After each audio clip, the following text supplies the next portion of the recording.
Bien, vamos a dar comienzo con el estudio de la palabra de hoy.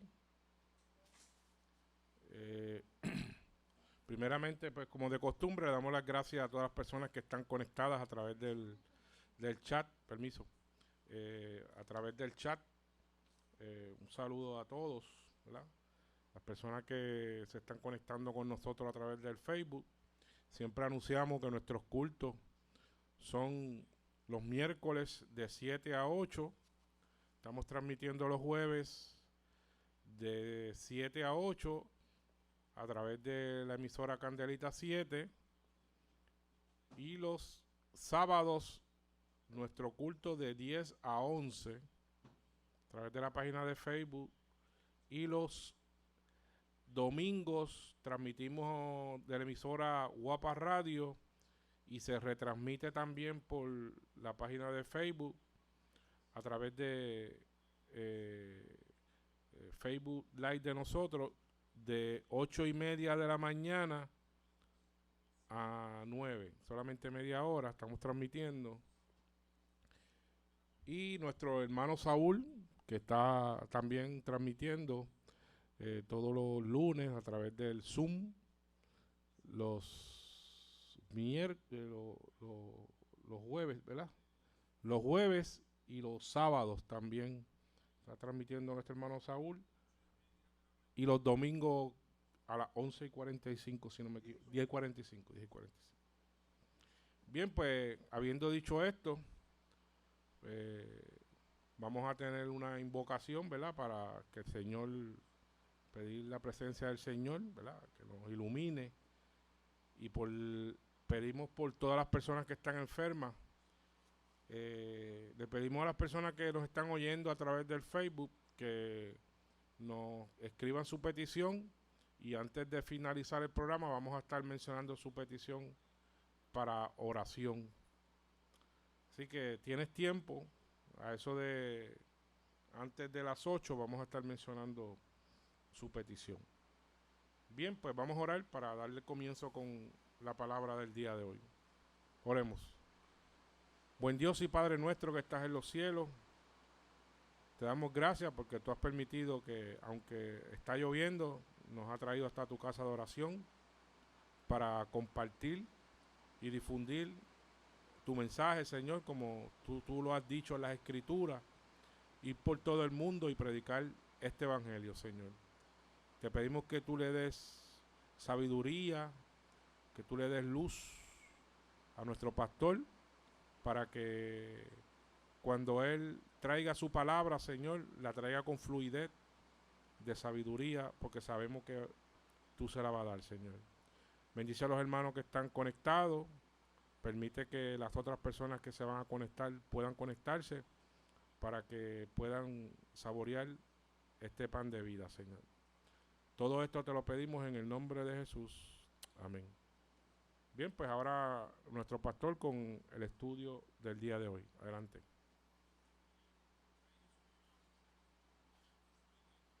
Gracias, Juan.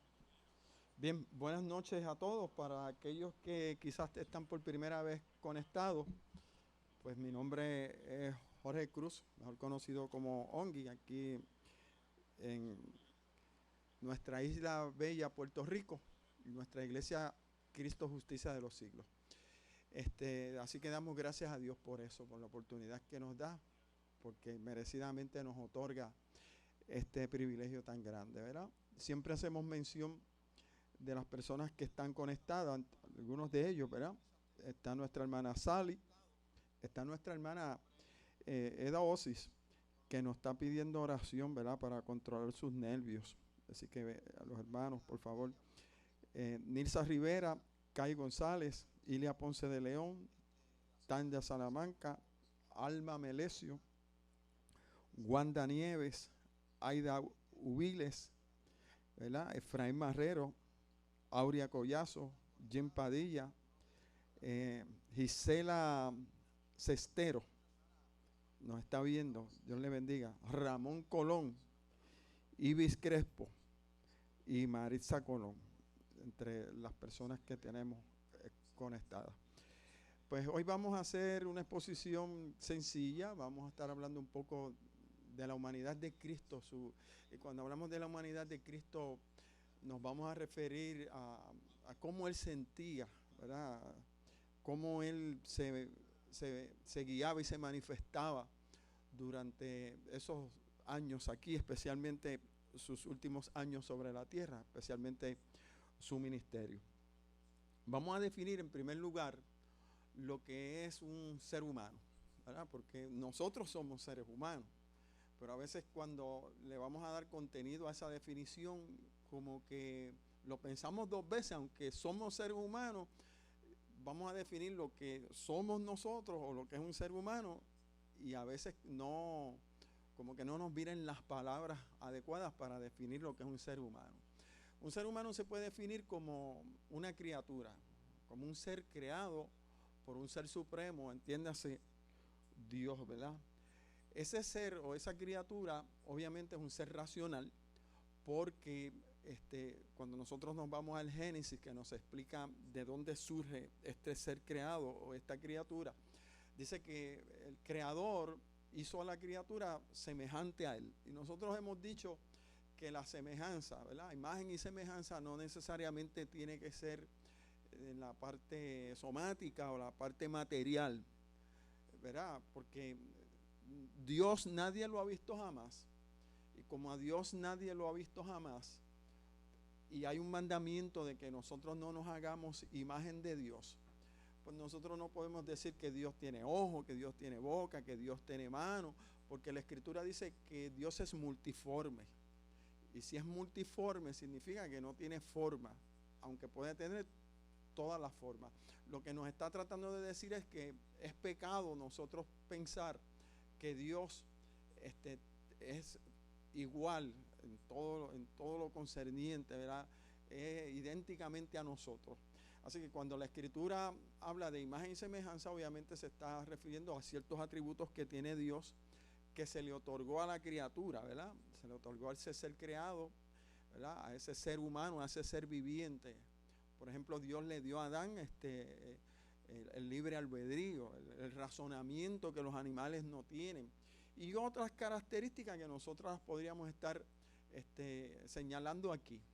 Pero cuando definimos lo que es un ser humano, entonces lo definimos como una criatura, como un ser racional.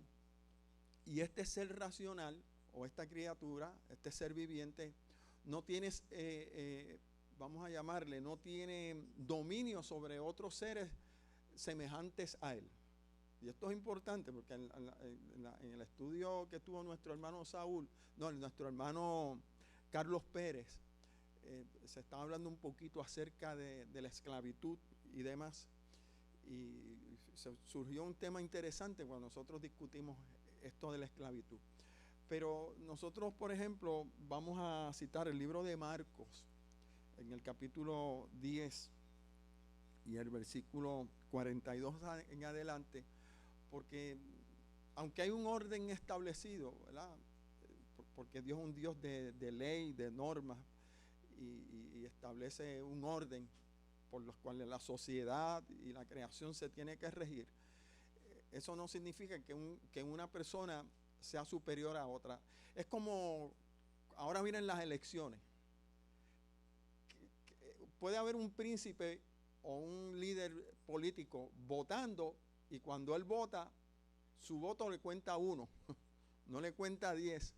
Y puede venir otra persona, un hombre común y corriente, y vota y tiene el mismo valor. El voto es equivalente a 1. Tanto el uno como el otro es solamente un voto. Y de igual manera, cuando Dios nos crea similares, no para que un se enaltezca y esclavice y se sienta superior a su semejante. Eso es lo que dice el libro de Marcos, capítulo 10, versículo 42. Vamos a ver qué dice allí. Marcos 10, 42. Esto está en el contexto de que los discípulos querían serrucharle el palo a los otros.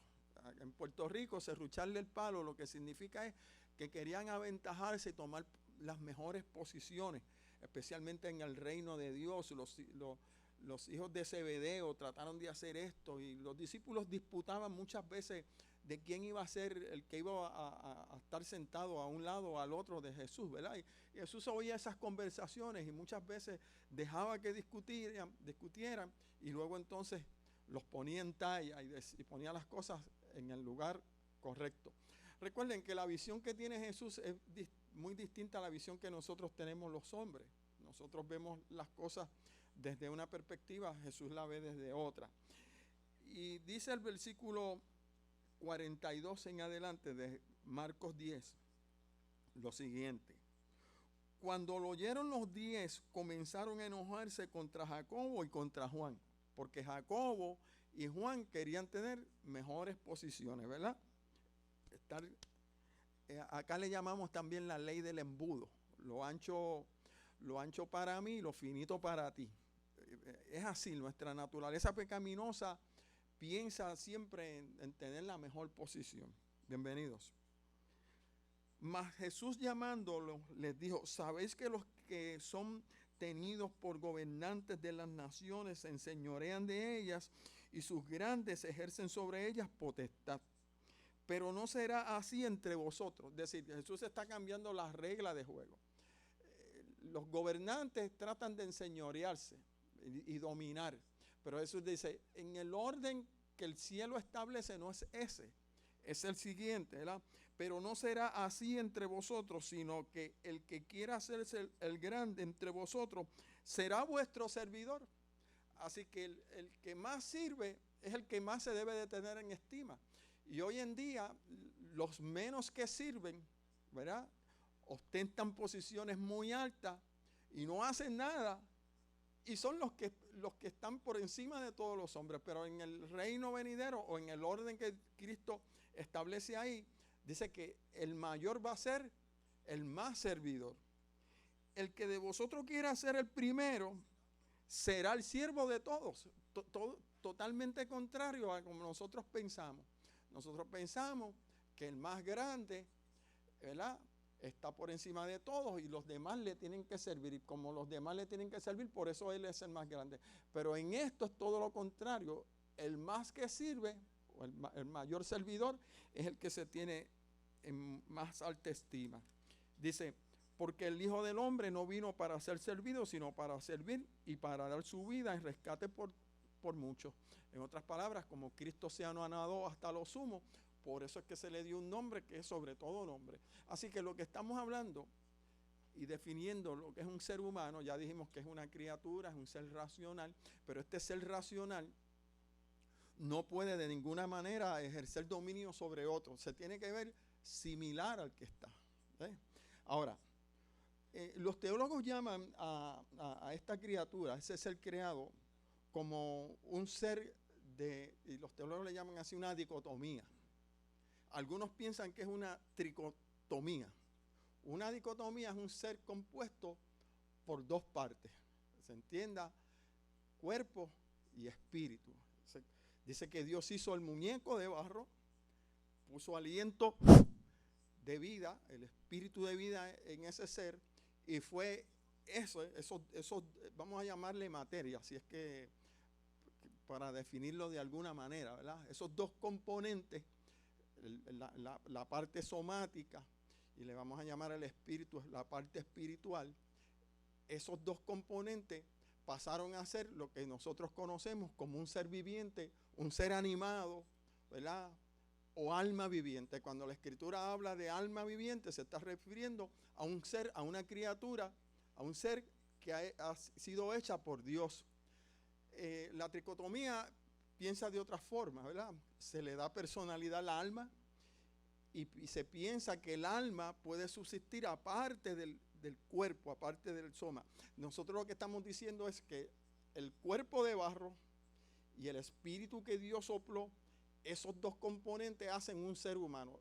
Eso, si de alguna manera es indivisible, ya deja de ser un ser humano. Un ser humano es aquel que tiene carne y tiene el espíritu que Dios puso en su ser, ¿verdad? El soplo de vida que llamamos. De eso nosotros podríamos hablar, y si algún hermano después quiere argumentar y traer algún comentario sobre ese particular, pues lo puede traer. Pero ahora lo que nos interesa es eso, ¿verdad?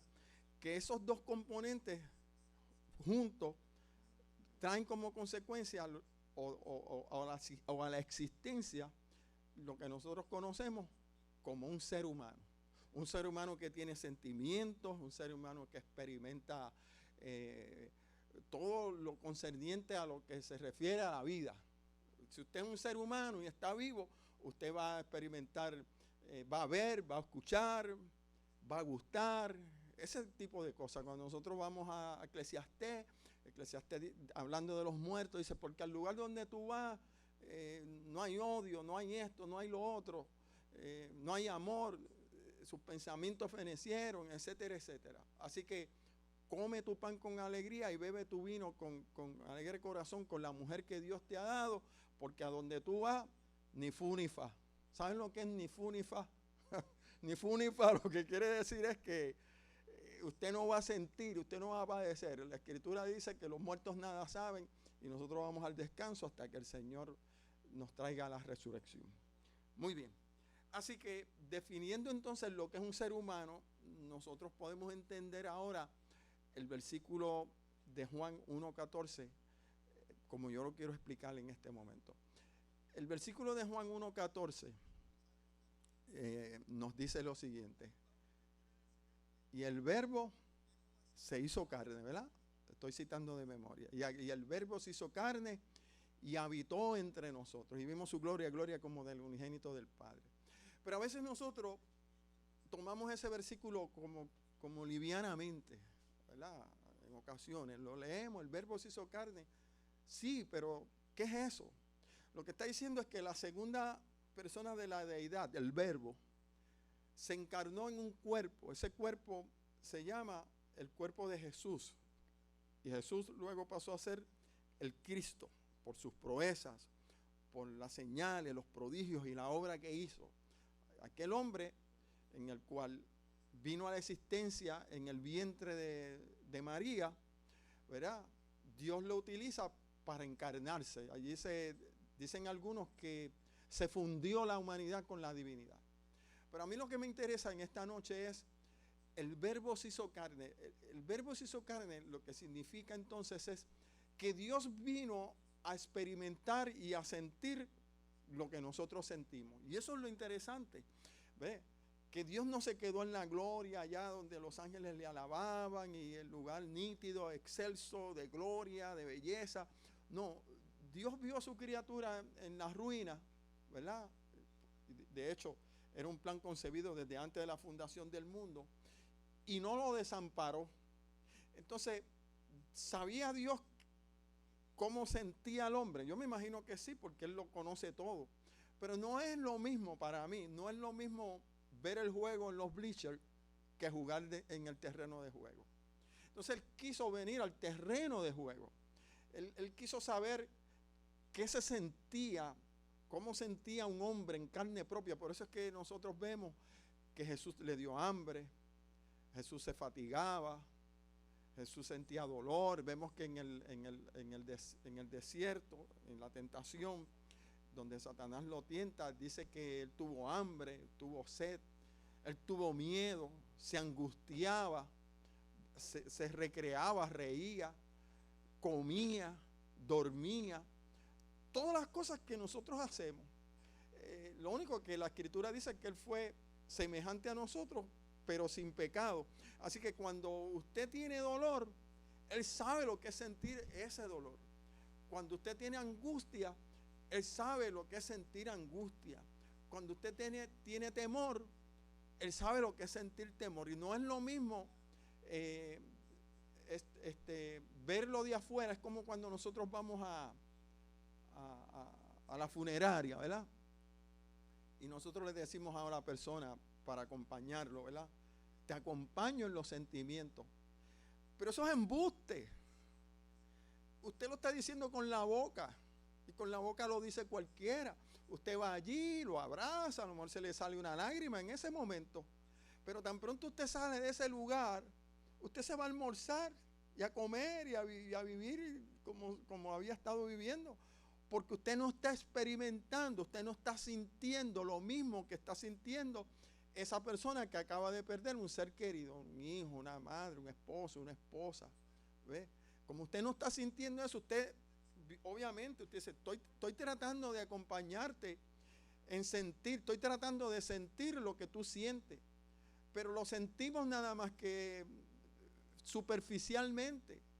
Por eso es que es tan importante cuando nosotros vamos a una funeraria y consolamos a una persona, los días subsiguientes, porque nosotros pensamos que con el entierro del difunto o la difunta se terminó todo. Bueno, se terminó todo para esa persona que acaba de fallecer, pero para los vivos, ¿verdad? Para los deudos, esa herida todavía está abierta.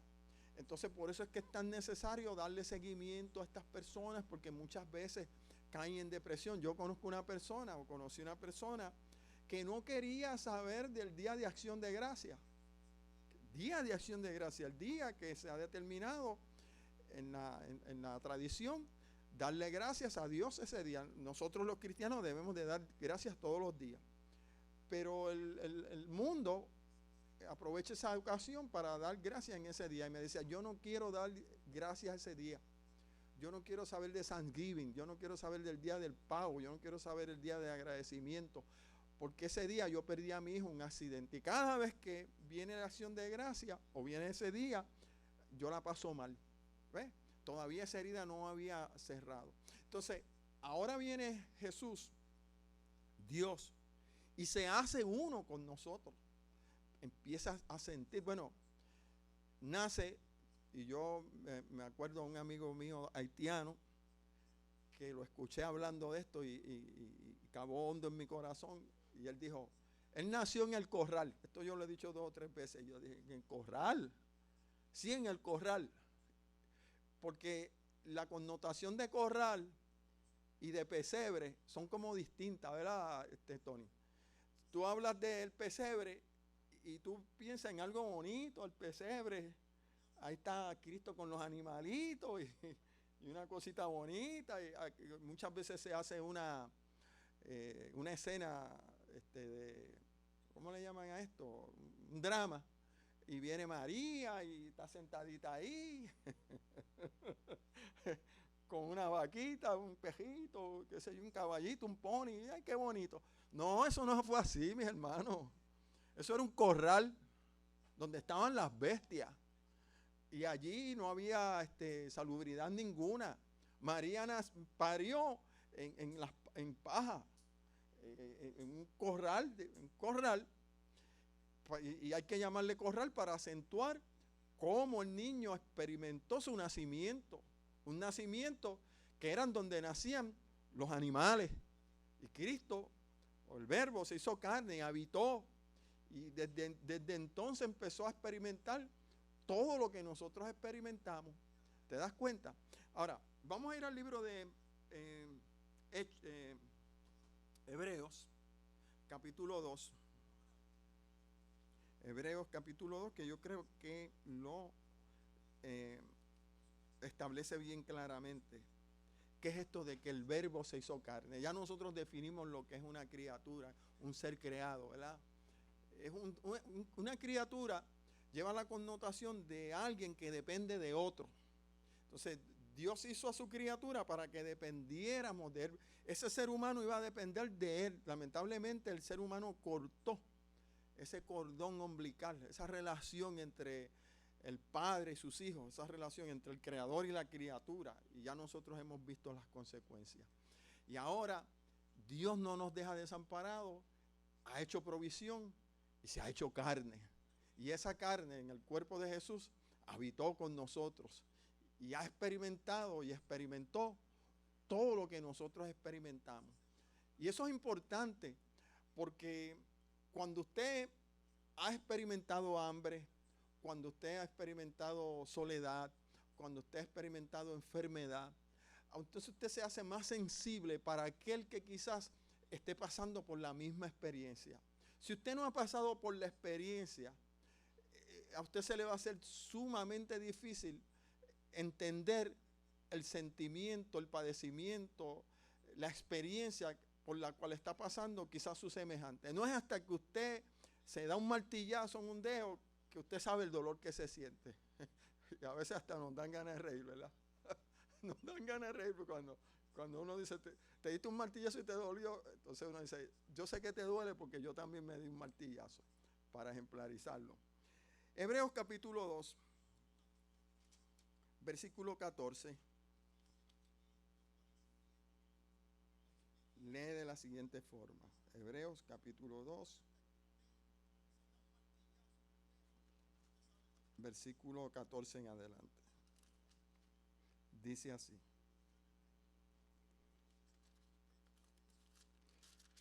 Lo leemos.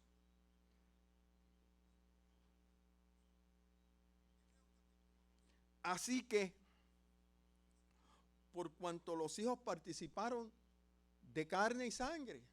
¿Qué es eso de participar de carne y de sangre? Bueno, pues participar de este mundo cruel. En otras palabras, dice el Salmo, el hombre nacido de mujer, hastiado de sinsabores. Eso es participar de carne y sangre. De este mundo cruel, este mundo, siempre yo lo he llamado un vertedero. Este mundo contaminado.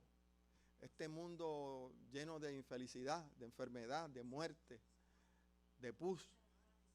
Eso es este desgraciado mundo. ¿Ve? Entonces él vino a este planeta contaminado. Nada más que venir a este planeta era para él bajar no su dignidad, era como una humillación. ¿Ve? Entonces no solamente vino a este mundo cruel, sino que se hizo uno semejante a nosotros. Y más que uno semejante a nosotros, porque se humilló hasta lo sumo. Imagínense lo que quiere decir ese versículo de Juan 1:14. El verbo se hizo carne. Nosotros a veces no apreciamos eso. Él vino y caminó por allí. No.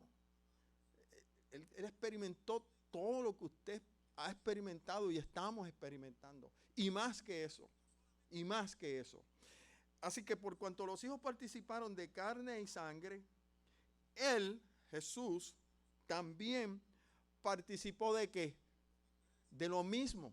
Es decir, lo mismo que usted está experimentando es lo mismo que él experimentó. Él experimentó y padeció lo mismo. Por cuanto los hijos participaron de carne y sangre, él también participó de lo mismo, con un propósito, para destruir por medio de la muerte al que tenía el imperio de la muerte. Este es el diablo. Es decir, tenía que ser un hombre el que derribara al enemigo número uno nuestro. Por eso anoche estuvimos en la casa de Miguel dándole un estudio a él y a su esposa y le estábamos explicando precisamente el versículo de Génesis 3:15. Le dije, Miguel, si tú entiendes este versículo ya tú eres un teólogo, porque lamentablemente la gran mayoría de la cristiandad no lo entiende. Nos estamos refiriendo a Génesis 3:15. Y pondré enemistad entre ti, la serpiente, y entre la mujer, y entre la simiente de la serpiente y la simiente de la mujer. Esta te herirá en el calcañar y a la vez la simiente de la mujer le herirá en la cabeza. Usted le pregunta a alguien qué quiere decir ese versículo y no lo entiende. Pues ahí lo que está diciendo es que Dios se iba a hacer carne en esa persona de Jesús e iba a destruir al diablo. Es lo mismo, exactamente lo mismo. Vino uno nacido de mujer o simiente de la mujer que le aplastó la cabeza a Satanás. Pero él tenía que participar de lo mismo. Era en este terreno de guerra, en este terreno donde se iba a jugar. Y allí estaban esos dos grandes jugadores, Cristo y Satanás. Entonces vino Satanás pensando que iba a hacerle daño, a destruir a Jesús. Y trató de todos modos, pero no pudo. Y vino Jesús, le cortó la cabeza.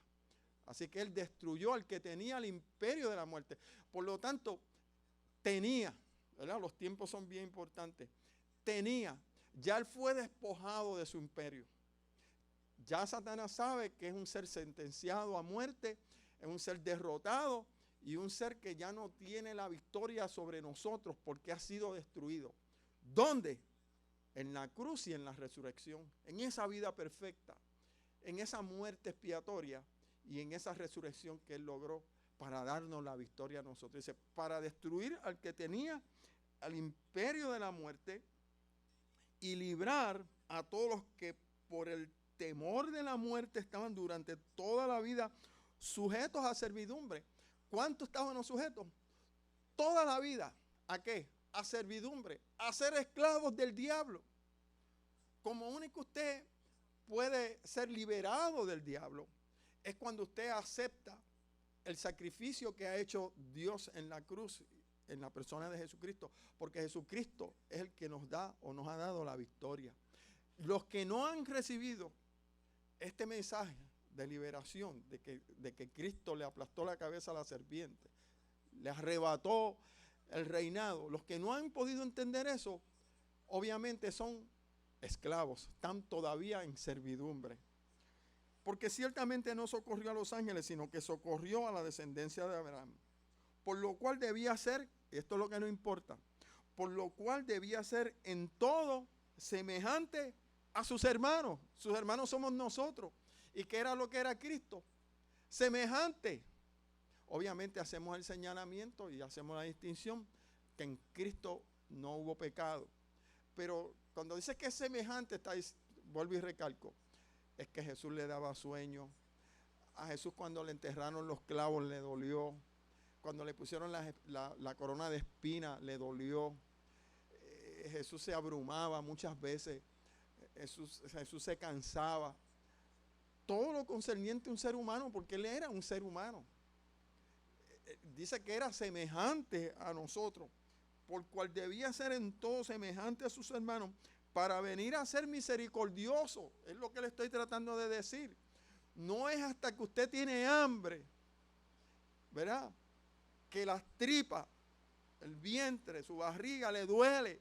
Yo no sé cuántos aquí han tenido dolor de hambre. Yo he tenido dolor de hambre.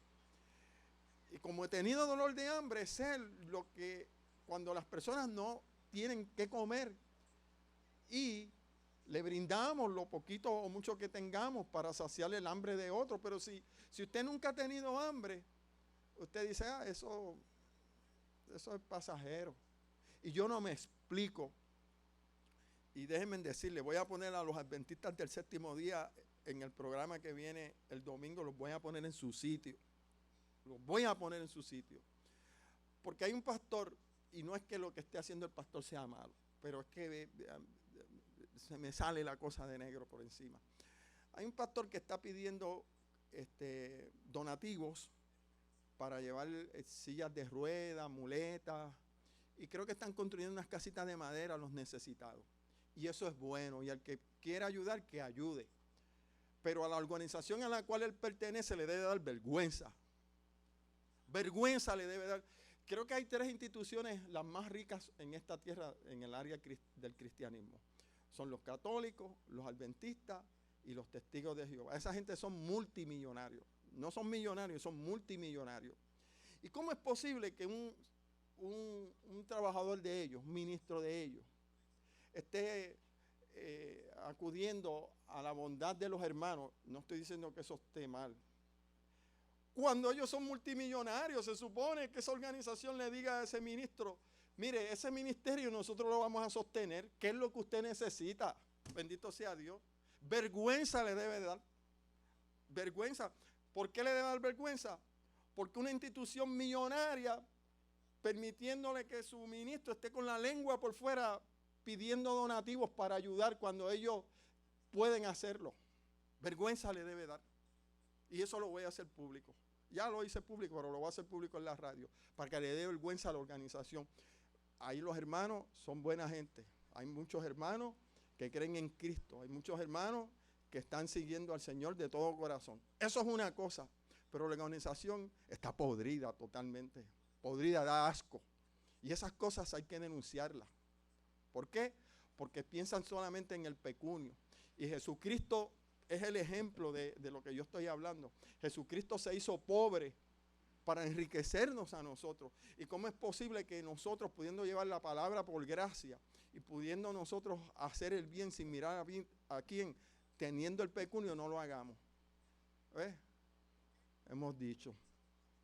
Ahora sigue diciendo el versículo que sigue, ¿verdad? por lo cual debía ser todo semejante a sus hermanos para venir a ser misericordioso y fiel sumo sacerdote en lo que a lo que a Dios se refiere, para expiar los pecados del pueblo. Expiar no es otra cosa que pagar. Cristo ha venido a pagar la deuda que tú y yo teníamos, pero se tuvo que humanizar, se tuvo que hacer hombre, se tuvo que convertir en una criatura y vimos su gloria. Y muchas veces nosotros decimos, vimos la gloria porque en el monte de la transfiguración su rostro resplandeció y allá se alumbró una luz y qué sé yo. Sí, pero es que la gloria de Dios realmente donde estás en el Calvario. Cuando nosotros podemos ir al Calvario y ver a aquel crucificado allí, expiando por nuestros pecados, es donde realmente la gloria de Dios se manifiesta. Y a veces nosotros queremos que la gloria de Dios se manifieste con milagros, con sanidades de platificaciones de muelas y ese tipo de cosas.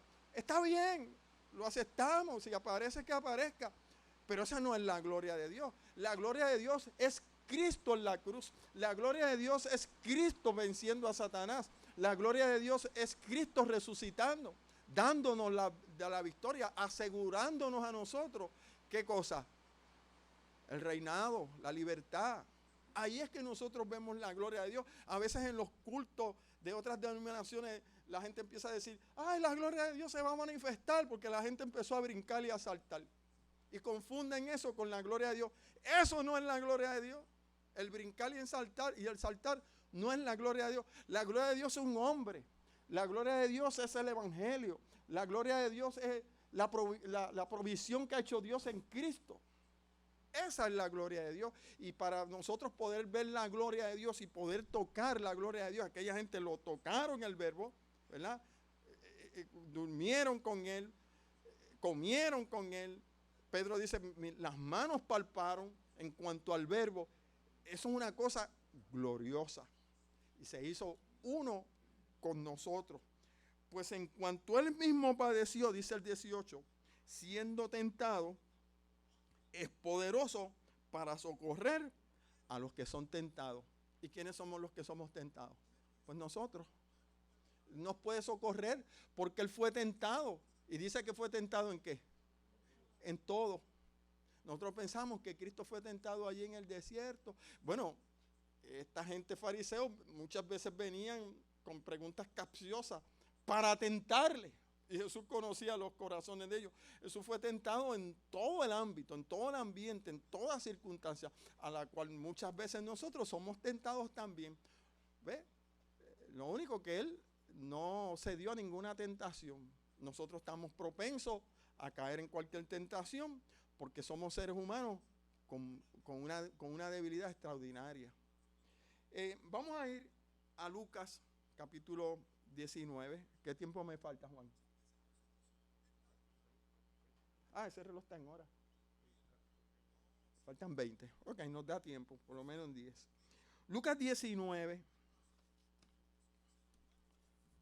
versículo 41.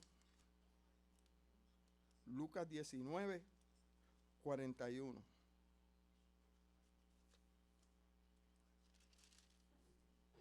Dice así. Cuando llegó cerca de la ciudad, está hablando con relación a Cristo. Cristo iba para Jerusalén. Al verla, lloró sobre ella. Lo mismo que nos ocurre a nosotros muchas veces cuando le predicamos a nuestros familiares, cuando le predicamos a nuestros amigos, cuando le predicamos a nuestros vecinos y vemos la apatía, vemos la falta de interés de la gente por conocer al Señor. Tú vienes y le dices a una persona, ¿quieres que ore por ti? Te dice que no. ¿Quieres que hablemos del evangelio? No tengo tiempo. ¿Quieres que estudiemos la palabra? Después te digo. Miren, cuando alguien le dice después te aviso, eso es no. Entonces, eso crea en aquel que lleva el mensaje de paz, el mensaje de la reconciliación, el mensaje de esperanza, ¿verdad? De liberación. Crea en aquel que lleva esa buena de paz. Crea sentimiento, crea dolor. Y Jesús sabía que sus hermanos, los judíos, que Jerusalén, lo rechazaban. no lo quisieron aceptar. Y eso hacía que Jesús se compungiera de corazón y lloró. Es lo mismo que dice Pablo en el libro de Romanos. Quisiera yo ser anatema, separado de Cristo por amor a mis hermanos, los parientes. Lo mismo que usted y que yo sentimos. Usted le predica a su papá, a su mamá, a su hermano. Nosotros vemos a nuestros hijos a veces con esa indiferencia. Tú le hablas del Señor. Sí, papi. Y usted le habla a su hermano. Sí, brother. Pero nada, ni ju ni ja. Y usted los ve perdidos en el espacio. Y usted sabe que esa actitud lo va a conducir a la muerte. Están muertos. Entonces, no le queda otro remedio a usted que orar porque esa persona llegue a los conocimientos del Señor. Orar y también llorar. Y eso es lo que dice ahí, ¿verdad? Y cuando llegó cerca de la ciudad, al verla, lloró sobre ella. Jesús sentía compasión sobre sus hermanos. Eso es lo que significa Juan 1:14. El verbo se hizo carne. Y dice, por cuanto los hijos participaron de carne y sangre, él también sentía angustia y dolor por sus hermanos que se perdían. Diciendo, oh, si también tú conocieses a lo menos en este día lo que es para tu paz, mas ahora está encubierto de tus ojos. Jesús decía, si por lo menos con un día que ustedes le dieran la oportunidad de conocerme y de conocer al Señor, entenderían y tuvieran paz.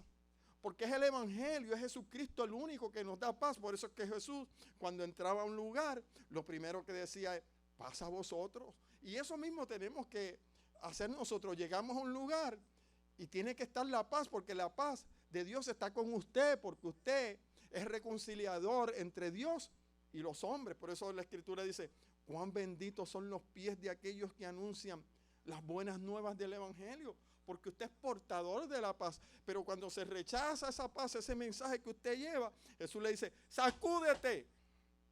Vamos, hace así. Si mi esposa estuviera aquí. Vamos, sacude. Saca los polvos de tus pies y vete, no pierdas, no le eches perlas a los cerdos, porque es que no la pueden ver. Y eso es lo que Jesús dice, porque vendrán días sobre ti cuando tus enemigos te rodearán. Él está haciendo alusión a la invasión que se aproxima. Roma va a destruir, y dice que no va a quedar piedra sobre piedra. Allí lo que queda es el muro de los lamentos, ¿verdad? Dice, porque vendrán días sobre ti cuando tus enemigos te rodearán con vallado y te sitiarán y por todas partes te estrecharán y te derribarán a tierra, y a tus hijos dentro de ti no dejarán en ti piedra sobre piedra, por cuanto no conociste el tiempo de tu visitación. El tiempo de tu visitación no es otro que el que habla Gálatas 4:4. Mas venido el cumplimiento del tiempo, Dios envió a su Hijo, nacido de mujer y bajo la ley. Todo lo que hemos dicho, el tiempo de la visitación, a tal punto que vinieron aquellos 3 magos de Oriente, o maestros, astrónomos, lo que usted le quiera decir, y le dijeron, ¿dónde está? Y ellos dijeron, ¿quién? Los estudiosos, los que se supone que supieran todas esas cosas, ¿verdad? Puede haber algún parecido en estos tiempos. Los estudiosos y los eruditos no conocen el Evangelio. Y bla, bla, bla, bla, bla. Y Cristo no está en el panorama. ¿Qué me importa a mí si usted sabe mucho y Cristo no está presente? Usted no sabe nada. Por ahí se dice mucho, nadie tiene la verdad absoluta. Pues yo digo lo contrario, yo tengo la verdad absoluta. Porque Cristo es la verdad.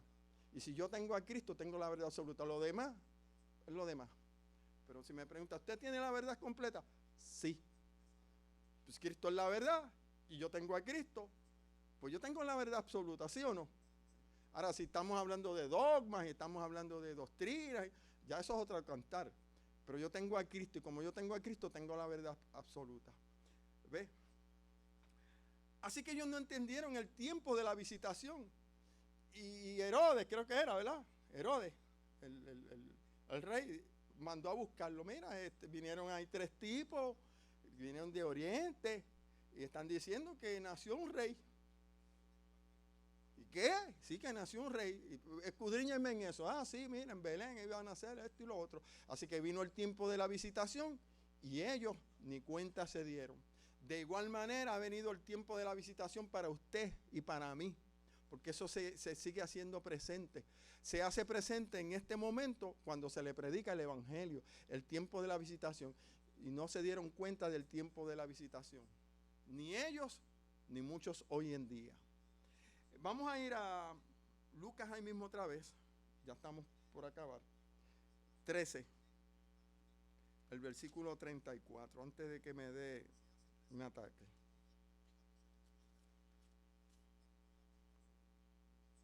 Dice así el 34, 13:34. Jerusalén, Jerusalén, que matas a los profetas y apedreas a los que son enviados. ¿Cuántas veces quise, como la gallina arropa a los polluelos, y no quisiste?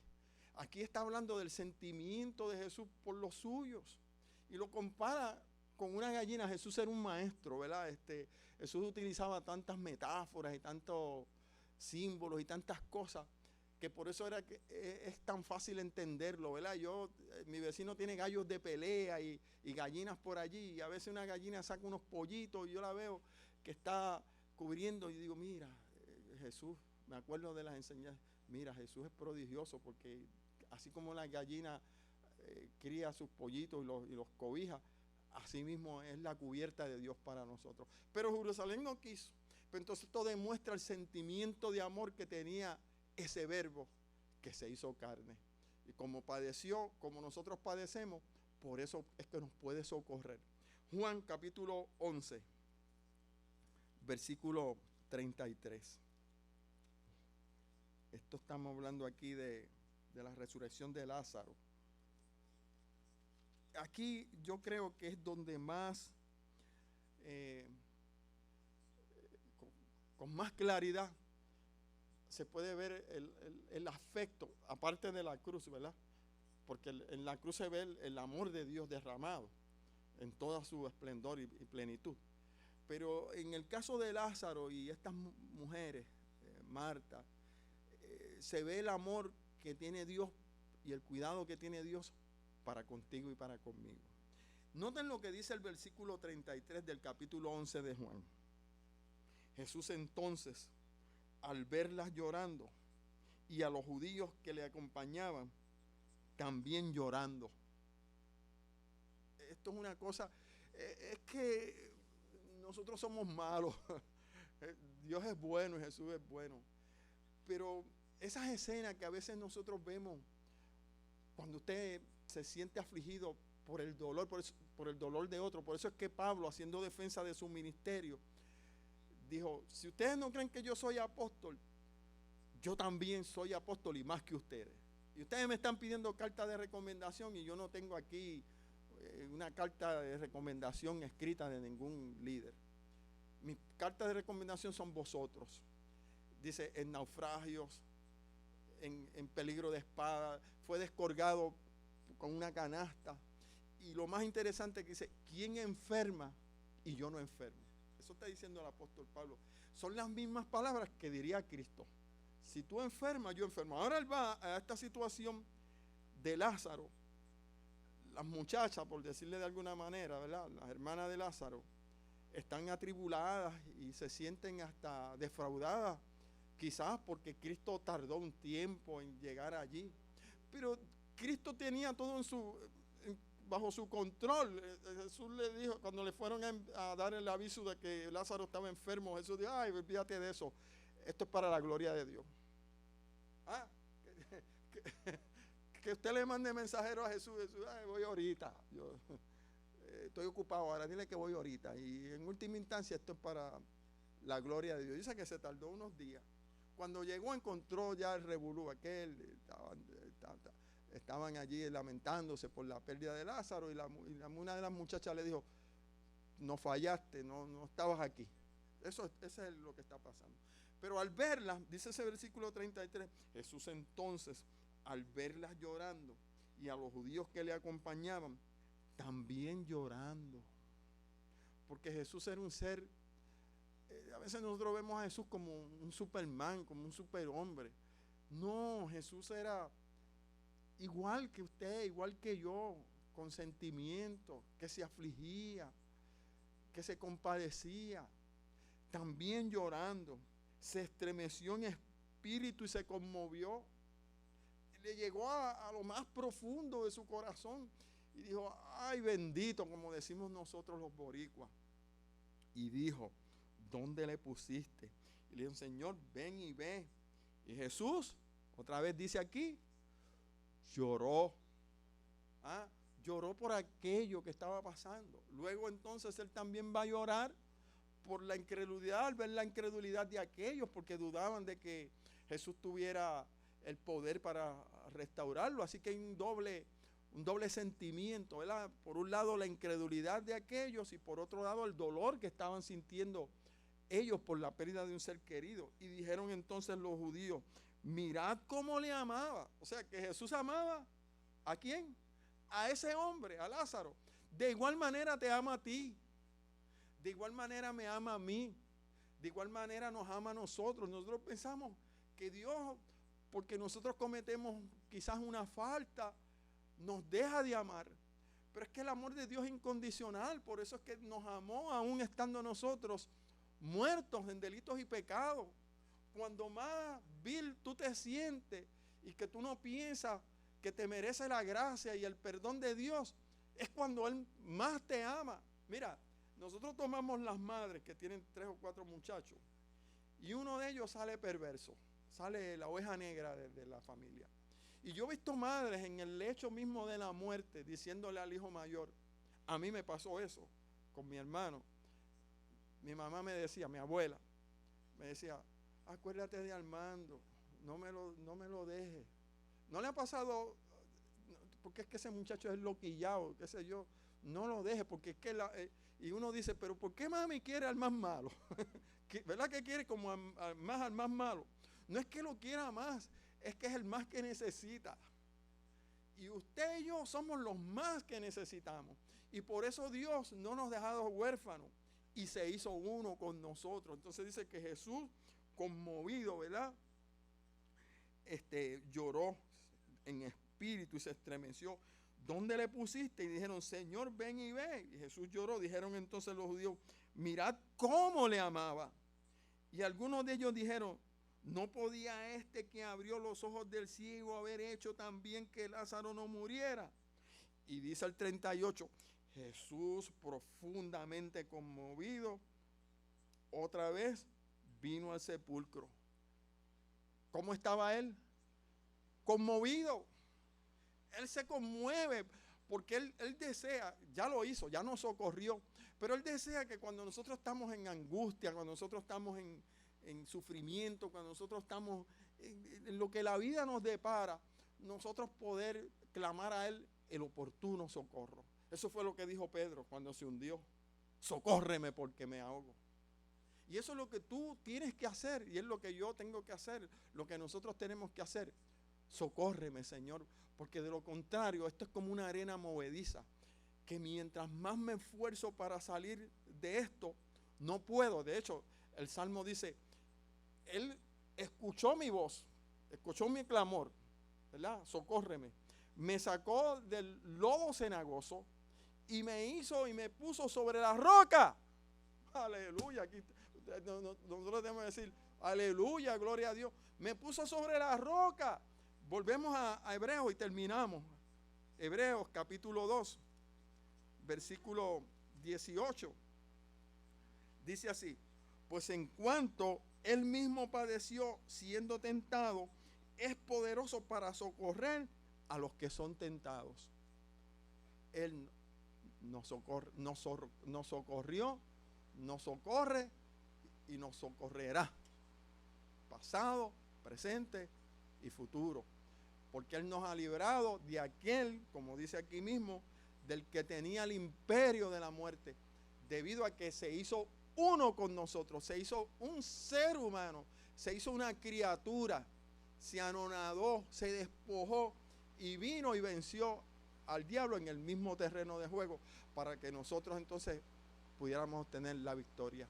Así que el libro de Juan 1:14, el verbo se hizo carne, no es otra cosa que la maravilla de Dios. Es la gloria de Dios. Vimos su gloria.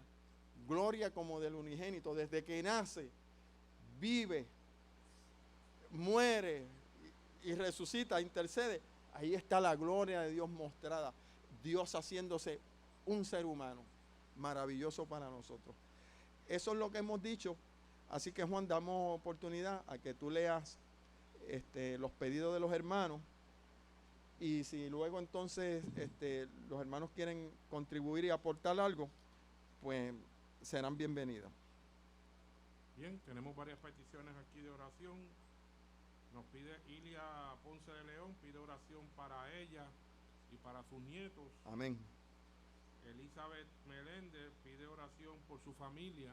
¿Cómo no? Seguro, Elizabeth. Billy Power pide por su esposo Héctor Capielo. Estamos pidiendo, Billy, Dios te bendiga. Esperamos que mejore tu esposo y lo tenemos en oración.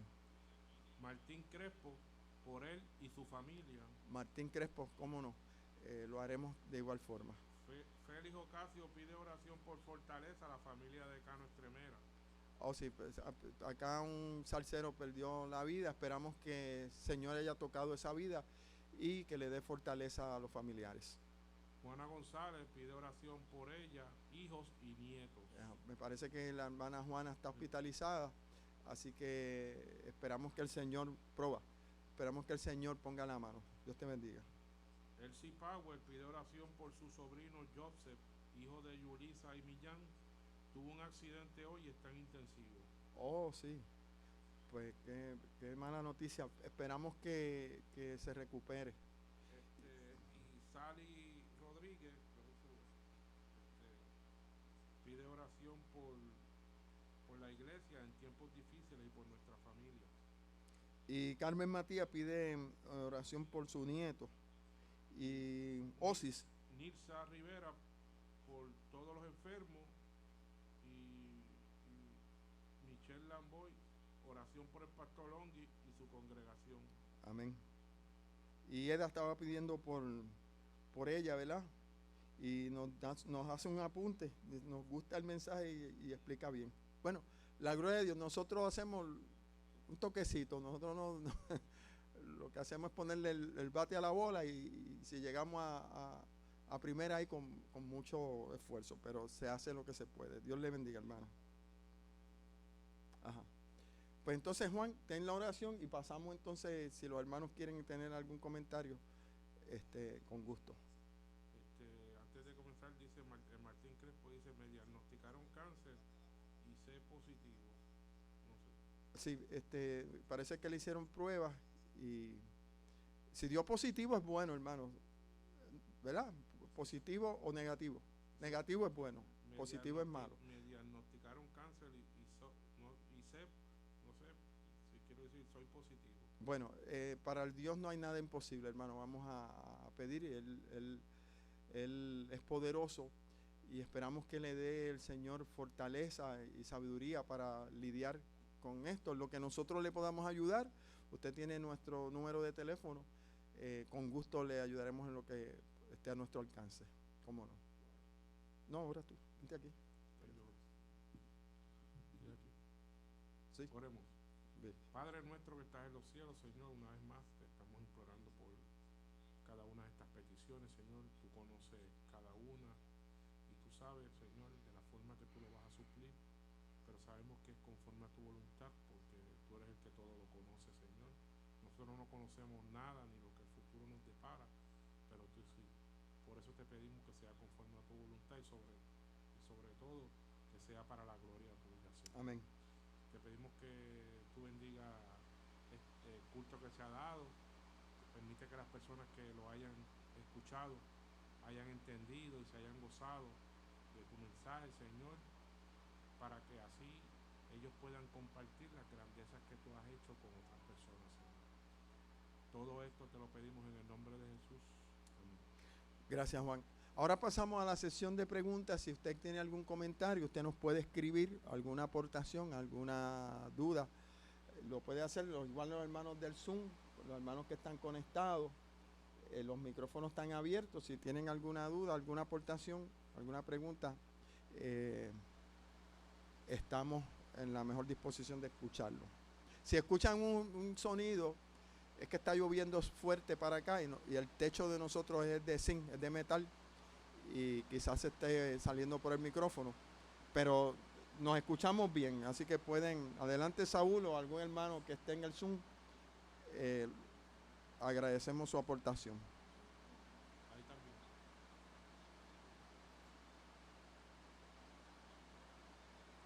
Sí. Ajá, escuchamos. Efri, no se escucha el Zoom acá en la iglesia.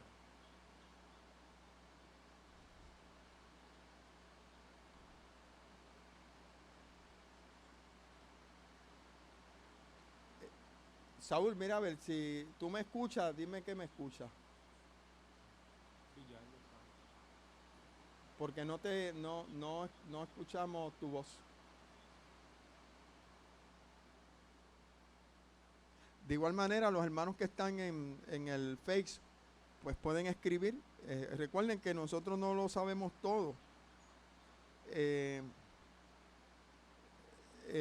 Si ustedes quieren hacer algún comentario, lo puede escribir, alguna pregunta, aún nuestros hermanos nos podrían ayudar a contestarla.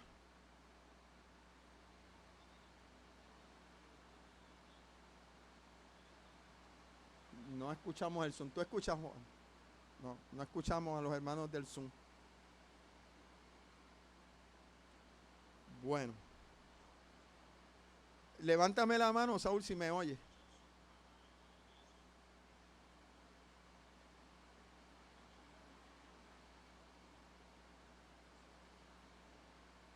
No. Levántame la mano, Saúl, si tú me oyes. Si me oye, Saúl, si me está escuchando, no me oye. No me escucha, ¿verdad? No nos escuchan allá.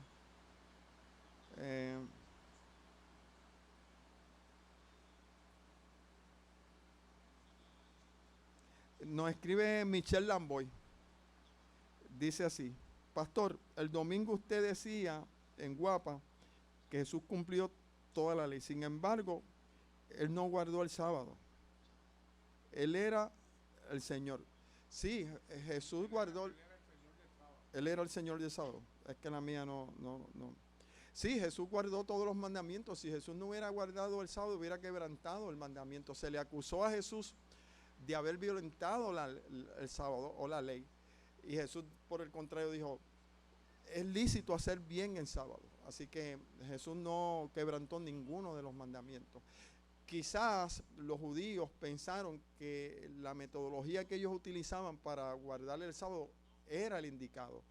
Jesús vino a enseñarnos la forma correcta del espíritu de la ley o el espíritu del sábado. En este caso, hacer el bien. Por eso es que Él dijo: aquel que tenga una bestia atada, la desata para que ésta tome agua. Entonces se le estaba acusando a él de haber violentado el sábado por hacer una sanidad en el día de reposo. Y Jesús comparó a aquella bestia que estaba amarrada con aquella mujer que de igual manera estaba amarrada, había sido encorvado,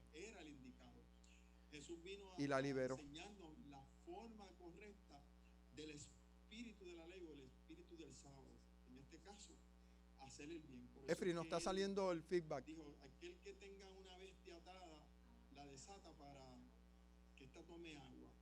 Entonces se le estaba acusando a él de haber violentado el sábado por hacer una sanidad en el día de reposo. Y Jesús comparó a aquella bestia que estaba amarrada con aquella mujer. Tenemos que terminar la transmisión porque tenemos problemas acá. Saúl, ¿ahora me escucha?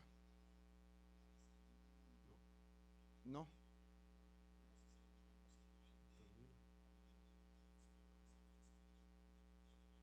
No me oye. No me escucha. Bueno, pues no podemos hacer más, ¿verdad? Dice Michelle Lamboy: Pastor, tiene la razón, Dios le bendiga, me da mucha alegría la respuesta, gracias. Entonces Carmen Matías nos dice que Dios le dé sanidad en el nombre de Jesús. Nos mantendremos en nuestras oraciones. Ok, pues entonces nos tenemos que despedir porque no escuchamos a los hermanos en el Zoom. Sí le agradecemos la oportunidad que nos dieron de estar, darnos la oportunidad a nosotros de estar conectados con ustedes, esperando que la misericordia de Dios repose en sus vidas, que tengan un sueño reparador en esta noche y que si mañana el Señor nos da la oportunidad de abrir los ojos, pues le demos gracias a Dios por un día más de vida y especialmente gracias por su evangelio. Así que nos despedimos por hoy y bendiciones para todos. Dios me los bendiga.